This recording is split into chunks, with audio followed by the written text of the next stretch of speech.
me permitam de fazer uma abordagem ligeirinha sobre proporcionalidade, para além daquilo que já adiantei. O ministro Eros Grau, permanentemente, enquanto estava no Supremo, ele perguntava aos seus colegas: ministro, onde é que está a proporcionalidade na Constituição brasileira? E os seus pares não indicavam onde estava a proporcionalidade. Ele, na verdade, segundo me parece, estava provocando os seus pares. Porque, na verdade, a posição de Eros Grau é no sentido que a proporcionalidade não é exatamente um princípio constitucional, mas um postulado constitucional. Segundo me parece, é exatamente isso. Eu não tenho um princípio, que eu chamo de princípio, a normatividade positiva. Normas legais positivas, eu chamo de princípios. Na Constituição, eu chamo de princípio. Agora, alguma norma não está dita, e nada obstante eu posso reconhecê-la enquanto postulado, enquanto aparato hermenêutico, enquanto pauta de interpretação, que eu posso deduzir de um conjunto de normas garantidas. Então, assim, para mim, a proporcionalidade é um postulado que eu deduzo do conjunto de princípios constitucionais. E ele tem dupla face. Ele, de um lado, ele é a proibição do excesso, mas do outro lado, e aqui eu insisto nesse ponto, ele é também a garantia da efetividade da proteção dos direitos fundamentais. Na jurisprudência alemã, essa outra face da proporcionalidade é entendida como a proibição de proteção deficiente. Há um livro de um ex-colega nosso, Luciano Felmas, que hoje está advogando, que chama Constituição Penal, na qual ele trabalha essa questão da proporcionalidade no viés de proibição de proteção deficiente, de tal maneira que ele reafirma a necessidade de intervenção penal para a proteção eficaz dos direitos fundamentais.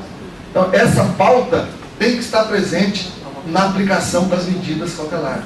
Se de um lado eu não devo ser excessivo, a conta está no 283, parágrafo 1º, de outro lado eu também tem que ser efetivo. Eu não posso deixar que as coisas se percam.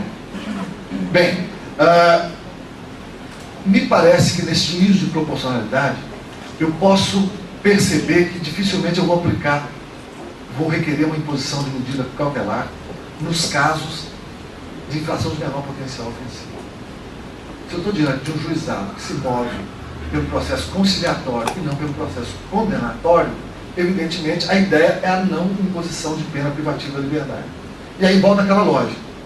Para que eu vou impor medida cautelar se, descumprida, eu recorrer a uma preventiva, essa preventiva cautelar ultrapassará os resultados finais do processo? Então me parece que nas infrações de menor potencial ofensivo, embora não esteja explicitado, não seria o caso de recorrer à imposição de medidas cautelares. Do mesmo modo, me parece que nos crimes em que caiba a suspensão condicional do processo, desde que proposta e aceita, eu não preciso recorrer a uma medida cautelar. Por quê? Porque a paralisação do processo está submetida ao cumprimento das condições impostas em juízo. Então, se houver descumprimento dessas medidas, eu já terei um fundamento, não só para prosseguir o processo, como para requerer a imposição de uma medida cautelar, para melhor tutelar a efetividade do processo. Então, se eu tenho a proposta, a aceitação, a homologação da suspensão condicional do processo, eu penso que as condições impostas naquele momento significam uma proteção necessária da investigação, ou do processo, perdão. Em relação também aos crimes culposos, a gente vê que não cabe a decretação da prisão preventiva de modo autônomo para os crimes culposos, apenas para os dolosos. Nada obstante, embora seja difícil o caso, pode acontecer de determinadas pessoas, por exemplo, isso acontece muito no trânsito.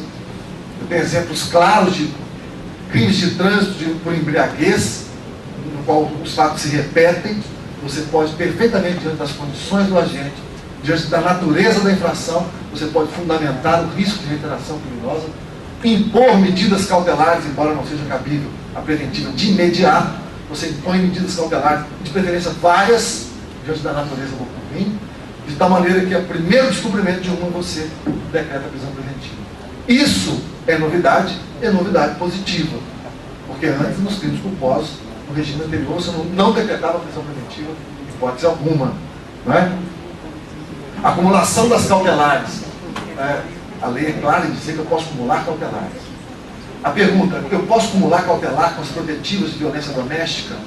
As medidas protetivas me parece perfeitamente possível, na medida em que as medidas protetivas se dirigem à proteção da vítima, enquanto as cautelares podem se dirigir à proteção da vítima também, mas à proteção da investigação e do processo. Então eu posso proteger a vítima e impor cautelares para proteger a efetividade do processo. Não vejo problema nenhum. A letra E aqui me parece uma questão fundamental. Haverá quem sustente que o princípio da legalidade estrita impediria que o Ministério Público requeira e o magistrado defira uma medida cautelar para finalidade diversa daquela assinalada na lei.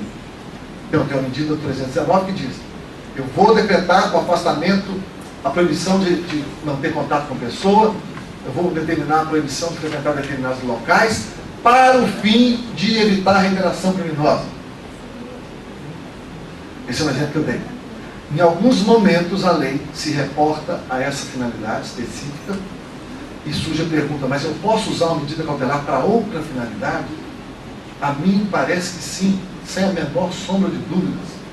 Porque nesse campo, o princípio da legalidade é remanescente do positivismo jurídico, e a gente tem que lembrar do seguinte: a superação do positivismo decorreu da superação de algumas ingenuidades que tinha no positivismo, como por exemplo, o positivista dizia, eu ofereço a você segurança jurídica, o juiz será a boca da lei. Por quê? Porque a lei, dura lex sed lex, ela é produto da vontade popular.